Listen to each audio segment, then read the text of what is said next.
MotoTribe. I'm Laura Kraft. Anna Rigby. Emily Prince. Sarah Merrell. We are MotoTribe. Today we're going to be talking about our first bike. And also, what bike should you get if you are new to riding?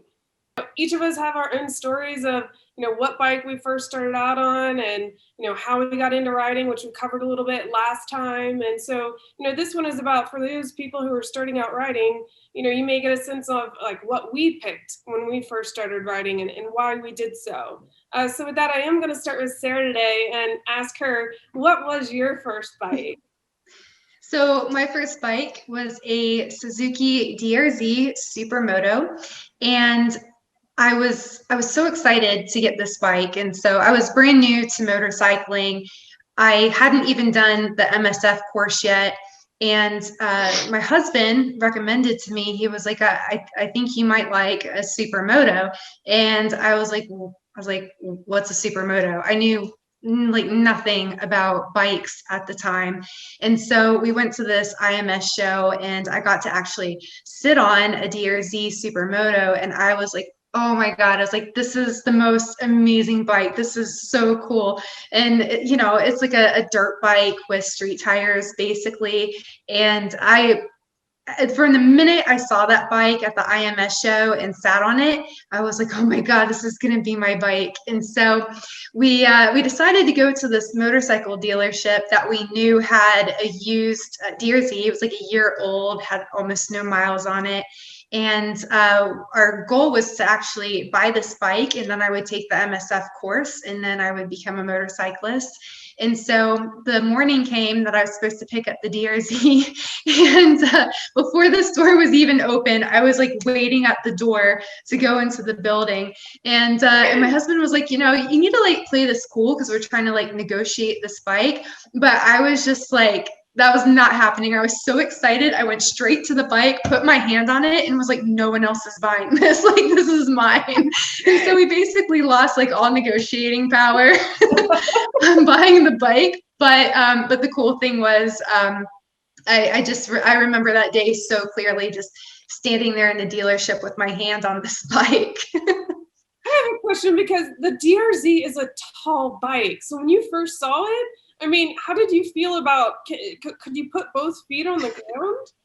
No, not really. I was able to put the balls of my feet or my toes on the ground, and I'm 5'8", and so I'm pretty tall for a girl, really. But when I was learning to ride that bike, it used to really kind of freak me out when I would be on uneven ground or on hills and that sort of thing, because I was like, oh my gosh, I'm going to drop it. But the great thing about the DRZ, it's a wonderful first bike because it's super light. And so even if I had to like lean it over to get a foot down, it was just a very nice light bike. And then I think as a first bike, it's also very forgiving. And so it was a great bike to learn on. It's only 400 cc's. And so it's you can get whiskey throttle on it. It happened to me once at a stop sign, but for the most part, I would say the DRZ is an extremely forgiving bike, and glad that I had it. So I'm actually super jealous that you started on the DRZ, because when I wanted to start get into riding, I had no idea anything about bikes at all, like what kind were out there. All I really knew that there were like these sport bikes and Harleys. Like I didn't know if no in between. Yeah, there was no in between for me. Like I just didn't know anyone, right? So looking back now, if I knew there were other options and I was open to them, I think I would have progressed so much better, because I finally got to try a friend's DRZ. I want to say a year and a half ago, and I fell in love with it. And I was like, where have you been all my life? But, and Laura actually had the chance to try the DRZ as well. Oh, yeah. Amazing. And I thought I was going to feel really uncomfortable not being able to put both my feet down, but it is light enough that it's okay. So I loved it. It's an easy, forgiving bike, as you said.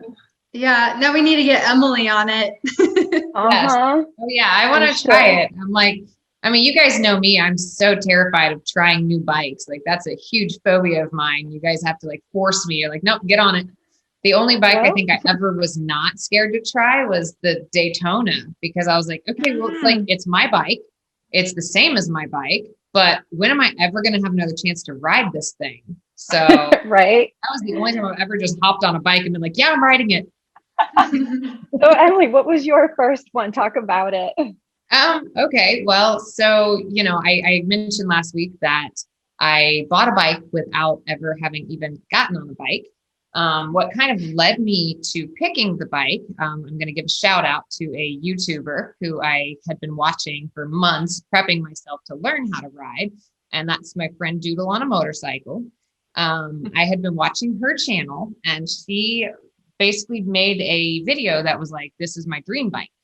And so I saw that video and I fell in love with the bike. She was test riding. It was a yellow Street Cup. It's a Triumph Street Cup, which is a Bonneville, but it's like a cafe racer style.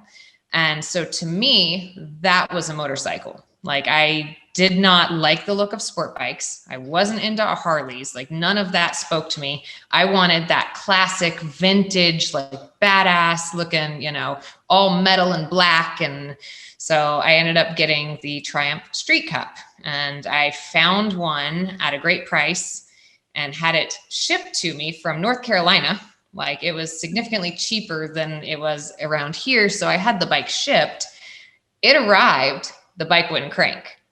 So I have problems with bikes, obviously.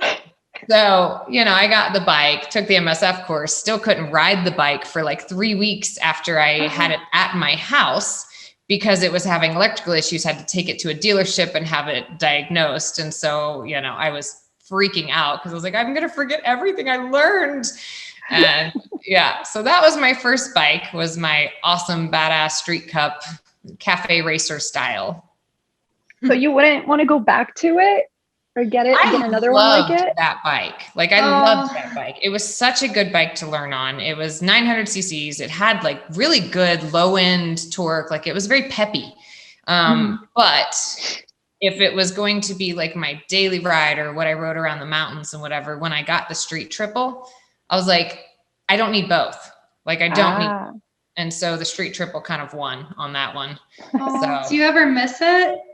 I do. It was kind of just a fun, like, trendy bike. Like, it felt cool. That was like, you're going in town and you felt cool on that bike. And, it was funny because, when I was looking at motorcycles and looking at sport bikes to take to the track, my stepson said, why don't you get a Kawasaki Ninja? Like, those are so cool. And I was like, oh, hell no, that's so ugly. All that plastic. And I remember the conversation. I told him, I was like, I hate those bikes. They're so ugly. Like, I thought sport bikes were ugly. Oh my God. And you let me talk you into one. Kawasaki Ninja. Now I have a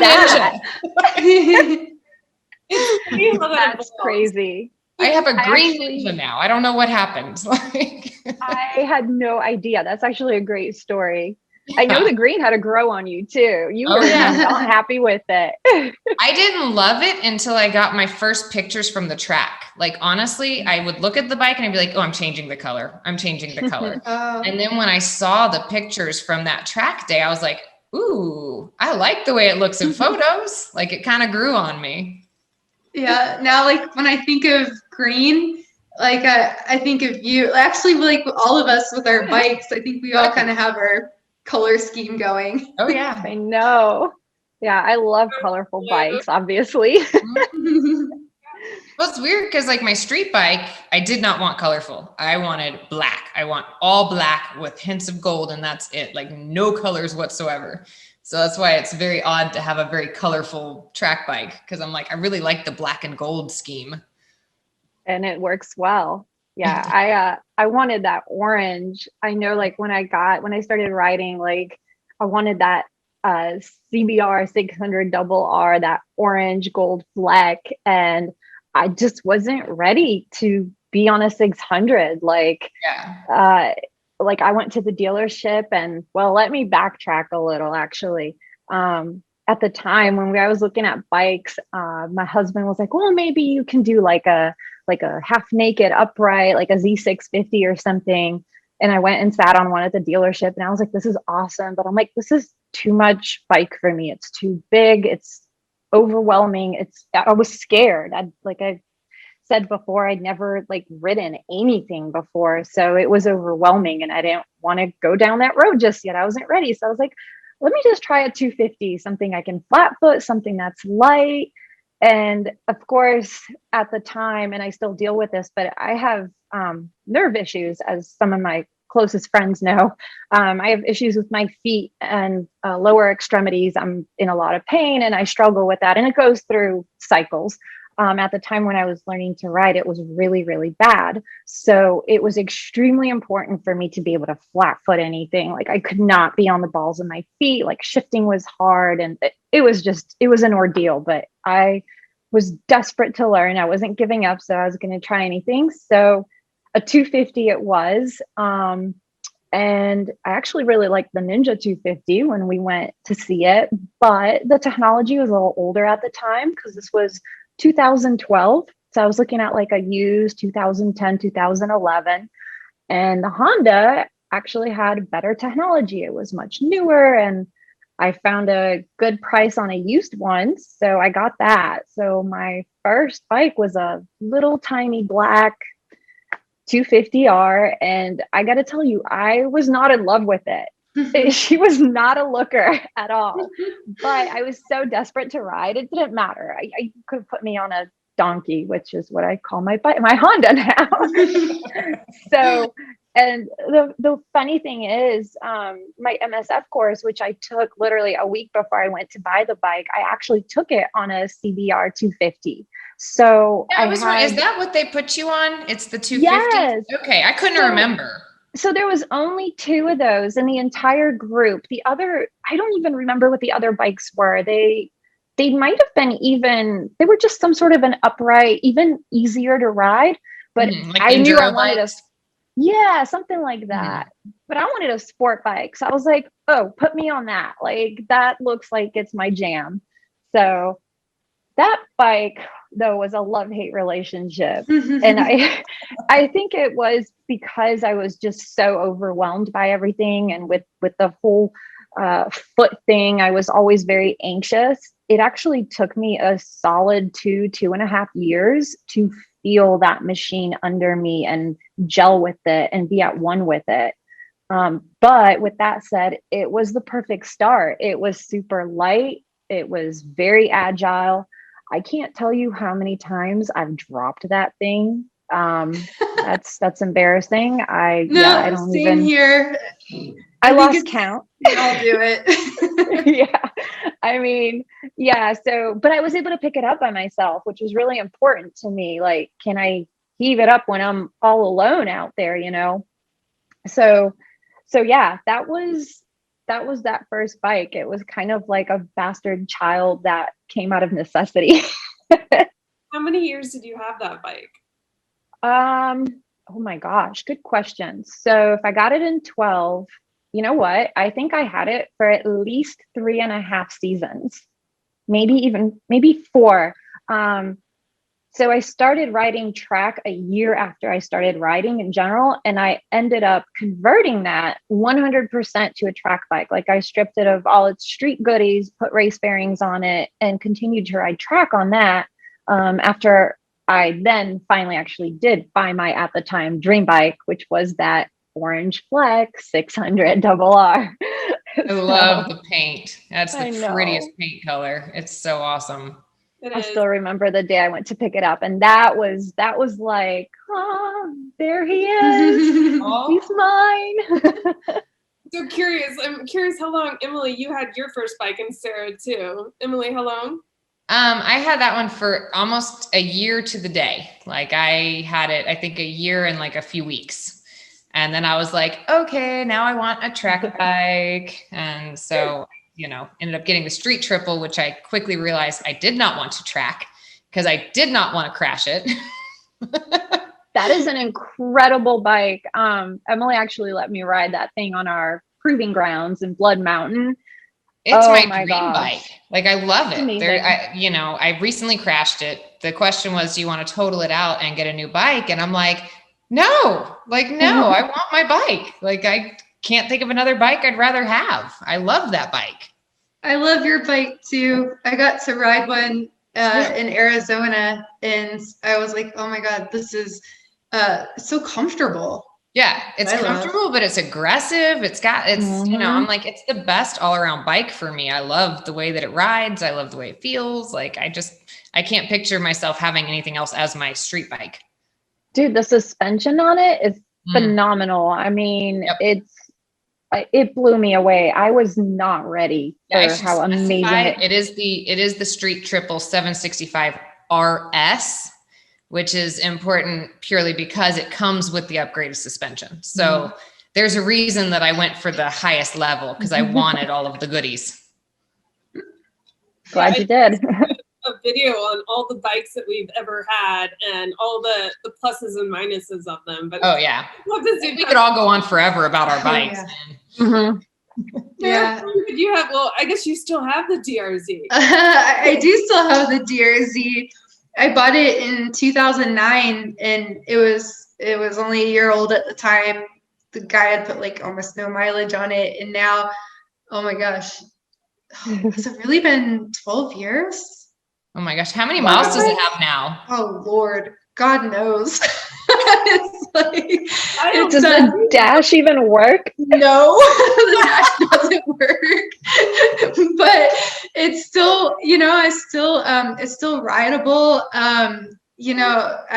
It does great. It's the twisty, curvy, mountain roads where we live. It's awesome. I brought it to Blood Mountain when I rode with you all, and it was a lot of fun to ride there.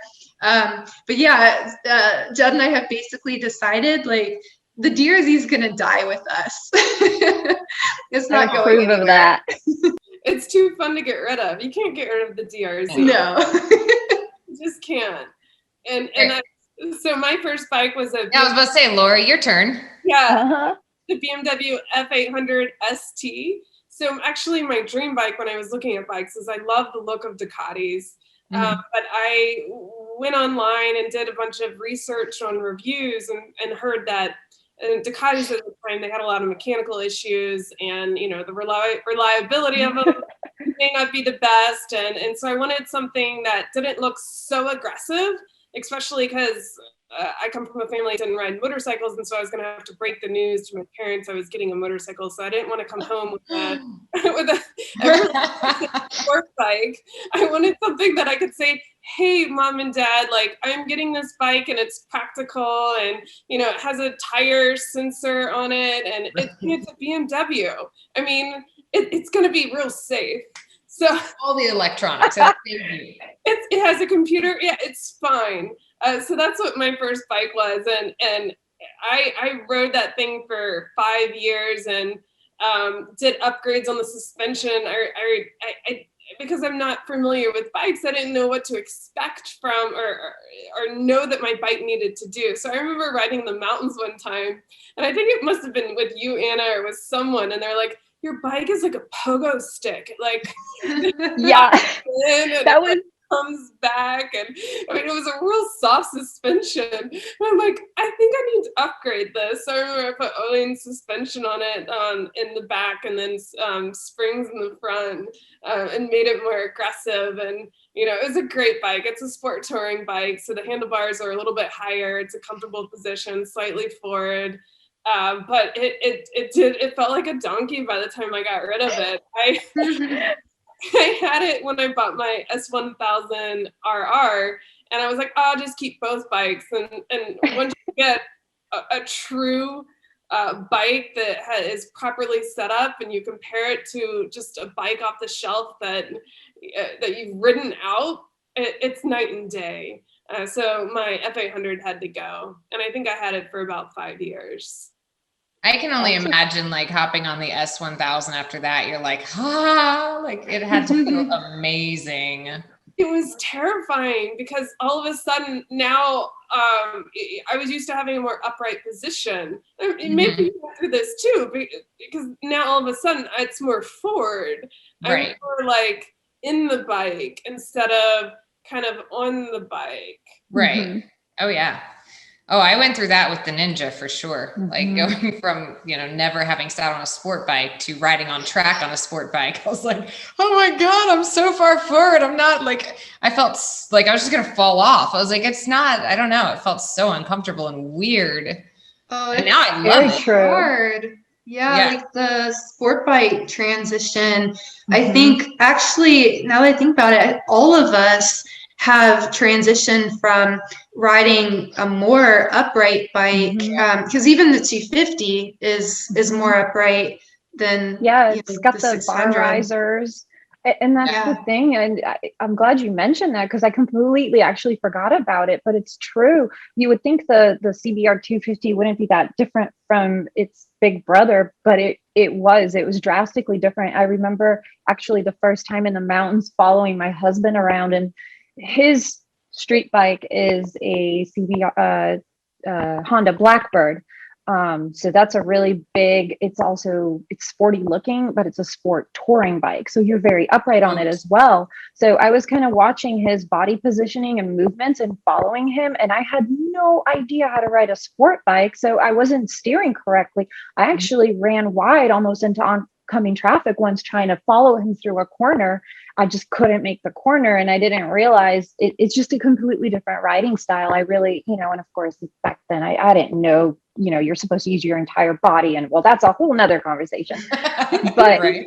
but yeah, it's a huge learning curve. It's completely different, and I actually find sport bikes way harder to ride than any of the other bikes I've ridden. Like, I don't know why I'm so attracted to them, probably because they're just really sexy, but I suck at riding them. Like, I'm not very good. It's a struggle It's bus. weird to me because like I had a weird transition where when I started learning the Ninja and got comfortable on the Ninja on track, I was like, I could take that up to the mountains and I was knee down comfortably through the turns and whatever, and I'd get on the Triumph and it felt harder to me. I Like remember because the that. bars were more upright, I felt like I was steering it wrong. And it was almost like I had to completely change how I rode to get from one bike to the other. It was like the Ninja felt easier. Like it was made to do this. And the Triumph, I had to be like, I had to tell myself like, push, don't wrestle the bars, like just push. And it does the same thing, but it's like, it's a different position. So it's weird. Like it Right. takes adjusting. So I'm going to ask a question. If you were getting into riding today, what bike would you buy? What bike would you get? What would you recommend for those who, haven't ridden before? A bigger CC, smaller CC, upright, sport bike position? What would be that perfect bike? That is such a great question. I'm just gonna say that I am extremely jealous of anyone getting into riding right now, because there are so many more options for like smaller displacement bikes um, that give you courage. You want confidence, and that's when you perform your best. So if you have a machine that inspires confidence, then that's what it's all about. And there's so many on the market right now, like with the introduction of the 300cc to 400cc models, and they're all great. They're all very high in performance. Bikes have come such a long way. I mean, I had two to choose from in sport bikes. That's it. That's all there was. Right. Yeah, like I wish that the R3 was around when I first started riding, because the R6, I just wasn't ready for that. Like I wasn't ready to be on the bike, and the R6, it's an aggressive sport bike. And so I chose the DRZ, but I think if I had it to do over again, I probably would have gone to a 250 sport bike, because I did feel like it was a tough transition from the DRZ to a sport bike. When I did start riding sport bikes, like it was just, and Emily, I'm sure you felt that, with your Triumph some, but kind of the other way around. But But yeah, I think if the R3 had been on the market at the time, I probably would have bought that. But you know, everything happens for a reason. And I'm glad I have my DRZ. But I think that's something that riders have to think about is what kind of riding do you plan to do? Because if you want to do a lot of track riding and you eventually want to ride sport bikes, then maybe you do want to start with a smaller displacement sport bike. Right. But if you're doing some adventure riding, or if you're doing more cruising around the city or even mountains, there's, you know, like the Z650 or even the Z400, it blew me away for, you know, I got on that bike and I was like, oh, this is awesome. This is like a toy. Like, as at that point, I was 7-8 years into riding and I felt like I got on it and it was the easiest thing ever. I had just as much fun on that bike. It was amazing. It was very confidence inspiring, and I wouldn't mind adding it to my garage right now. Same with the Ninja 400s, actually. Your garage is full. You're out of room, Anna. I am. Yeah. I We mean, all I have a little addiction. yeah, I would say like for someone starting out, if I knew what I know now, I would have probably wanted to start on track with like an R3 or a Ninja 300, 400. If I was to like start now knowing what I know now. But me being me, I was like, yeah, I don't want the smaller bike. And so I went straight for the 600, which I feel like is a good in between. Like having a year of experience riding before I got on the sport bike, I felt fine with the 600. I never had any issues. It didn't feel like too much bike, but I don't know how I would have felt getting that as my first bike. I think it might've been a little much. But I mean, like I'm going to have to pimp the street triple again. Cause I feel like that, like, especially the older ones, the 675s, I feel like that would be the perfect first bike. They're light, they're nimble, they're easy, you know, get one that's got, you know, several thousand miles on it and it's broken in for you. Like that would be a perfect first bike, I think, because you can do anything you want on it. Yeah, I agree with all of what you said. And I'm just going to add another thought to the mix. Because I think that I probably would do a 300 or 400 upright bike, something really light, something nimble that definitely I could flat foot. What about a Z125? Yeah. That's the perfect to learn on bike, like 100%. That thing you can drop, you can pick it up, like it's confident. You can go to the parking lot and have a whole lot of fun, or you can take on the road and you're not going to speed. Like you're fine. Right. So I think if I were really wanted to get into it, maybe even at a younger age, I would do a Z125. Yeah, my daughter's already asking, like, you know, when can she learn to ride? I'm like, oh, well, I got the bike for you. Like, once she's old enough, like, you know, the Z125 is the perfect learning bike because really you can take the throttle and whiskey throttle all you want. It's not going anywhere. And it's such a hooligan bike. Like, I'm sorry, anyone that says that the Z125 is not fun, I'm going to say this right now, doesn't know what they're doing on a motorcycle. Like, they've never ridden a Z125. Or they're not on the right road. No. You know? Yes. Because because like if you put the Z like on a, you know, straight roads or like highway, it's like you're not gonna have a good time. You got to be on the twisties. Mm-hmm. Yes.